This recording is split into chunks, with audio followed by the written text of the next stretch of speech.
Assalamualaikum warahmatullahi wabarakatuh. Hello everyone. I would like to welcome you to my presentation. So today is our third meeting and the topic that we are going to talk about is simple present and simple past. So the learning objectives are understanding what is simple present, what is simple past, and understanding when to use those tenses. Okay. What is simple present and how do we use simple present? Jadi dari katanya bisa kita artikan simple yaitu sederhana. Jadi simple present tense adalah bentuk kata kerja yang paling sederhana yang sering digunakan dalam bahasa Inggris. And how do we use simple present? Jadi simple present ini memiliki fungsi atau kegunaan yaitu yang pertama, for things that are always or generally true. Jadi untuk menyatakan kegiatan atau peristiwa yang berdasarkan fakta. Contohnya, the sun rises in the east. Jadi matahari terbit dari sebelah timur. And for another example, like the sun sets in the west. Matahari tenggelam dari sebelah barat. Nah, itu merupakan a general truth atau kebenaran umum. For another example, like Indonesia's Independence Day is celebrated on 17 August. Nah, ini merupakan general truth juga. Untuk contoh yang lain seperti Indonesia is the largest archipelago in the world. Jadi negara Indonesia merupakan negara kepulauan yang terbesar di dunia. Itu merupakan fakta yang tidak bisa dibantahkan. Nah, itu adalah fungsi dari simple present yang pertama. Dan untuk yang kedua adalah menyatakan permanent situation, like people in France speak French. Jadi orang-orang di Prancis berbicara bahasa Prancis. Seperti contohnya people in Germany speak German. Jadi orang-orang di Jerman berbicara bahasa Jerman. Ini merupakan normal circumstances ya, walaupun orang-orang di sana mempelajari bahasa lain, tetapi since they live in Germany, so they speak German. Sama seperti kita, since we live in Indonesia, so we speak bahasa Indonesia. Nah, this is for permanent situation. And next, fungsi yang ketiga adalah menyatakan repeated action atau kegiatan atau peristiwa yang berulang-ulang atau terus-menerus dilakukan. Contohnya seperti she works in an office every day. Dia bekerja di kantor setiap hari. So she writes an email in the morning and then she has a meeting with her colleague, for example.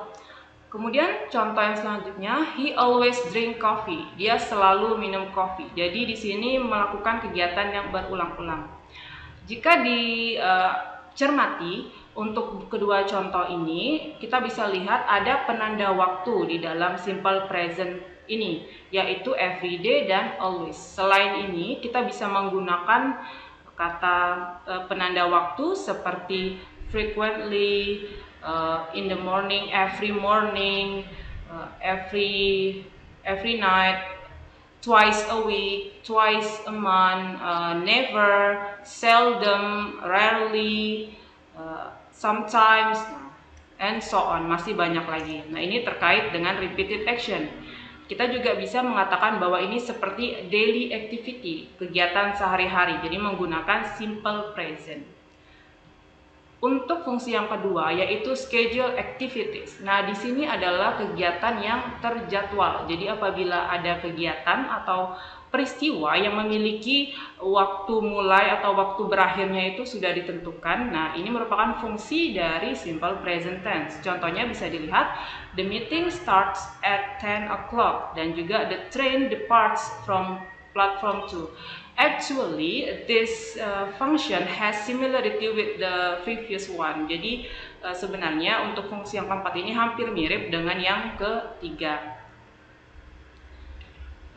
Next, how to form a simple present. Jadi bagaimana kita membentuk simple present ini? It's good for us to know about the person singular and person plural. Jadi di sini ada baiknya kita memperhatikan apa saja bentuk tunggal dari orang pertama, orang kedua, ketiga, dan untuk bentuk jamaknya. Untuk afirmatif atau positif, cara membuat kalimat positif dalam simple present itu bisa dilihat untuk first and second person singularnya itu menggunakan infinitive form of verb yang asli, yaitu kata kerja yang asli atau verb one. Seperti contoh, I swim in the river, you read the newspaper. Di sini yang digaris bawahi adalah swim and read. Hal ini berlaku juga untuk plural form. Jadi untuk yang kata benda, untuk yang orang bentuknya jamak itu menggunakan verb pertama juga, infinitive verb atau bare infinitive. Kemudian how to form a simple present yang third person singular, he, she, and it. Nah, di sini verbnya ditambahkan s atau ditambahkan is. Untuk yang is ini kita perlu pay attention kepada kata kerja tertentu. Seperti contohnya apabila verbnya ini berakhir dengan s sound seperti catch, kiss, miss, teach. Nah, kita tinggal menambahkan is. Apabila kata kerjanya berakhiran y atau y, tapi yang didahului dengan konsonan seperti spy, fly, envy, worry, and etc. Y-nya ini, Y-nya itu berubah menjadi IE. Bisa dilihat seperti di contoh, he flies a kite, it worries me a lot. Nah, ini untuk third person singularnya, yang afirmatif atau yang positif. Kemudian untuk negation atau negatif. Ini saya rasa sudah pernah dipelajari dan ini hanya untuk mengulang saja. First and second person singular dan pluralnya ini hanya tinggal menambahkan do not plus verb, ya, verb 1. Kemudian untuk third person ini bisa menggunakan does not plus verb seperti yang ada di contoh. Kemudian untuk simple present in question. Di sini untuk first dan second person singularnya menggunakan do di awal karena ini untuk menanyakan sesuatu. So do plus subject plus verb ini berlaku juga untuk semua bentuk jamak, subjek jamak. Kemudian untuk yang third person singular, nah ini berbeda. Kalau tadi menggunakan do, ini menggunakan does di depannya. Seperti contoh yang digaris bawahi. Bagaimana jika questionnya ini menggunakan WH questions seperti what, when, where, why, and how. Nah, ini kita bisa digunakan ya, kita menggunakannya disesuaikan lagi dengan subjek. Jadi kita harus tahu dulu subjeknya itu apakah first or second person singular or third person singular atau bentuk jamak misalnya, seperti yang ada di contoh nomor 1, for example, what does Johnny read? Apa yang dibaca oleh Johnny? And the answer, he reads a business English book. Nah, jawabannya juga menyesuaikan dengan subjek ya untuk kata kerja yang digunakan. Begitu juga seterusnya untuk when, where, why, and how. Kemudian simple past. What is simple past and how do we form the simple past? Simple past ini adalah bentuk kata kerja yang terjadi, yang sudah terjadi, yang menggambarkan kegiatan yang kita telah lakukan di masa lampau dalam specific time, dalam spesifik waktu tertentu. Contohnya bisa we studied English this morning, Jim played basketball yesterday, they got married in 2009. Dari ketiga contoh ini kita bisa lihat bahwa specific time-nya, penanda waktu dalam simple past ini adalah this morning, yesterday, and 2009, di mana ini sudah mereka lakukan. So, kita menggunakan verb-nya itu verb yang past ya, bentuk kedua. Bagaimana dengan contoh terakhir seperti I worked out at the gym, I took a shower, and I went to campus. Nah, di sini walaupun tidak ada penanda waktu, tapi kita bisa melihat bahwa pada kalimat ini kegiatan tersebut sudah dilakukan. Makanya menggunakan simple past. And next, how to form a simple past. Jadi bagaimana kita memformulasikan, membuat simple past. Ini ada patternnya. Jadi yang perlu kita ketahui adalah regular verbs and irregular verbs. Jadi lebih baik kita mengetahui dulu mengenai kata kerja beraturan dan kata kerja yang tidak beraturan. Untuk yang pertama, kata kerja yang beraturan atau regular verbs itu adanya penambahan di atau id pada kata kerjanya. Nah, contohnya bisa dilihat di tabel. Ini verb plus ed. Contohnya, I kicked the ball, Rocky played a ball, she cooked dinner, it rained yesterday. Ini hanya ditambahkan ed pada akhiran setiap kata kerjanya.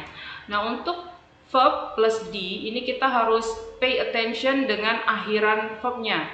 Apabila kata kerja yang berakhiran dengan e ini harus ditambahkan d saja, seperti yang ada di contoh. I lived here in 2012, he closed the window, she wiped the floor. Bagaimana dengan akhiran y? Nah, apabila berakhiran verb with the ending in y preceded by a consonant, apabila berakhiran y dan didahului oleh konsonan, itu berubah menjadi i. Contohnya, spy berubah menjadi spied, envy berubah menjadi envied, and study berubah menjadi studied. So how to form a simple past untuk irregular verbs. Nah, irregular verbs yang kata kerja tidak beraturan. So we can call irregular verbs as a unique past simple form. Jadi unik karena berubah bentuknya. Contohnya, I built that shed last year. Ini infinitive form dari to build. Dan kemudian she taught English in the 1990s. Ini taught-nya ini dari verb pertama teach. Dan ran adalah perubahan dari verb pertama yaitu run. Nah, here are the most common one, yang di tabel yang paling sering muncul biasanya dalam baik itu dalam reading maupun writing, biasanya pada wacana atau paragraf teks. Berikut adalah formula atau pattern dalam membuat simple past dalam kalimat. Yang pertama afirmatif. Untuk yang positif kita tinggal membuat subject plus verb in the past tense, harus kata kerja kedua plus object. Contohnya, she wrote an English essay yesterday. Jadi wrote ini adalah kata kerja kedua dari write. Kemudian negatif. Nah, negatif kita tinggal menambahkan did not. Jadi formulanya adalah subject plus did plus not plus verb plus object. Contohnya, John didn't finish his homework. Jadi John belum menyelesaikan pekerjaan rumahnya. Nah, di sini did not finish. Verb yang digunakan verb pertama karena sudah diwakilkan oleh did sebagai bentuk past tense-nya.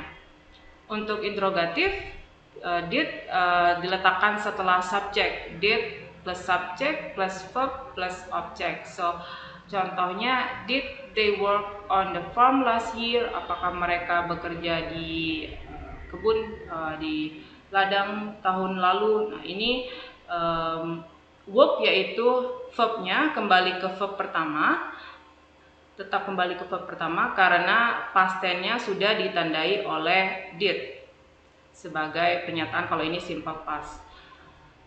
Untuk question yang menggunakan when, nah ini sama, kita hanya tinggal menambahkan when yang ada di depan did, pertanyaannya seperti itu. Seperti contohnya, when did you buy that t-shirt, and when did she graduate from high school. That is for simple past in use. And next, this is self-check. You can select the correct verb, use your dictionary to verify spelling if necessary. Nah, ini adalah exercise yang bisa dilihat di buku Business English edisi ke-10 yang ditulis oleh Mary Ellen, bisa dicari pada halaman 185. Kita coba untuk exercise 1. Number 1, she blank dozens of email message daily. Jadi di sini kita memilih verb yang sesuai, yang tepat. Nah, di sini jawabannya adalah verb kedua. Ya, why? Because pertama subjeknya itu adalah third person singular, jadi kita menambahkan s, dan kemudian ada penanda waktu yang menentukan bahwa ini simple present, yaitu daily. Ya. Kemudian untuk nomor 2, the bank blank blank our loan application. Nah, di sini kita menentukan verbnya itu adalah dari kedua pilihan ini pasti verbnya adalah deny. Kita lihat formula sebelumnya bahwa deny y-nya itu, y-nya itu didahului oleh konsonan. Jadi seharusnya berubah. Jawabannya adalah verb yang kedua, denied. What about number 3? And what blank blank the name of eBay's former CEO. Nah, ini merupakan pertanyaan yang bersifat pengetahuan, tidak ada specific time-nya. So the answer that we can choose is, ya, jawabannya adalah is, ya. Oke. Kemudian untuk yang number 4, ini an increase in sales of vinyl record albums. Pilihannya ada 2, ini merupakan verb dari occur. Occur ini yaitu terjadi, ya. Just as CD sales started to decrease. Nah, pilihan kita adalah ini pasti past tense, simple past, tinggal memilih verb yang pertama atau pilihan yang pertama atau pilihan yang kedua. Nah, di sini untuk penegasan lagi bahwa apabila akhiran verbnya ini merupakan konsonan, tapi sebelum konsonan tersebut ada huruf vokal. Nah, ini kita harus menggandakan konsonan tersebut. Jadi jawaban yang benar adalah pilihan kedua, yaitu occur, menggunakan ganda R-nya. Terus number 5. For number 5, she blank blank her whole paycheck on shoes a year ago. Nah, di sini subjek yang digunakan adalah third singular person, and then ada specific time-nya. Jadi ya, sudah dipastikan kita bisa memilih spend, yaitu pilihan kedua, karena a year ago menandakan sudah terjadi. What about number 6? The researcher. Ini verb yang digunakan adalah try atau mencoba. Kita tinggal mempastenkannya saja. Ini number 6 ini memiliki problem yang sama dengan number 2, ya, sama. Jadi karena berakhiran dengan y didahului oleh konsonan bukan vokal, jadi harus dirubah menjadi i. Dan jawabannya ya, pilihan pertama, try. Number 7 has the same problem with the number 3. Jadi sama. Persoalannya sama dengan yang nomor 3, itu kita bisa menggunakan is karena ini adalah sifatnya general, pengetahuan general biasa. What about number 8? Number 8, complaints are, we can choose blank blank blank to our customer service department. Jadi apa yang harus kita pilih? Ini merupakan asalnya verbnya itu adalah refer. Nah, refer ini adalah past tense, kemudian kita tinggal membuat bentuknya menjadi past tense. Hal ini sama, ya, ini memiliki problem yang sama dengan number 4. Jadi karena sebelum akhiran verbnya ini r, sebelum r itu adalah i yang merupakan vokal, jadi harus digandakan. Jadi jawaban yang benar adalah ya, refer. Next, number 9, an interviewer blank blank blank to treat job applicants with respect. Number 9 ini tidak memiliki specific time. Jawaban yang benar adalah needs. Why? Karena subjeknya ini merupakan third person singular. Kita tahu singular dari artikelnya, yaitu an yang ada di depan. And for the last question, we blank blank blank employees birthdays once a month. Nah, di sini kita bisa lihat subjeknya adalah bentuk jamak plural, dan kemudian ada specific time-nya yaitu once a month, di mana itu berarti sekali dalam sebulan. Berarti ini merupakan repeated action, yang kejadian yang diulang atau terus menerus. So we can choose celebrate. Why? because this is simple present, not simple past. Karena ini merupakan simple present. Jadi menggunakan celebrate. Ya, there is the exercise that you can learn from the book. And next, that's all about my presentation. So thank you for your attention. If you have something to ask, let us discuss it in our group chat, ya, bisa didiskusikan. Apabila ada pertanyaan, saya akhiri. Wassalamualaikum warahmatullahi wabarakatuh.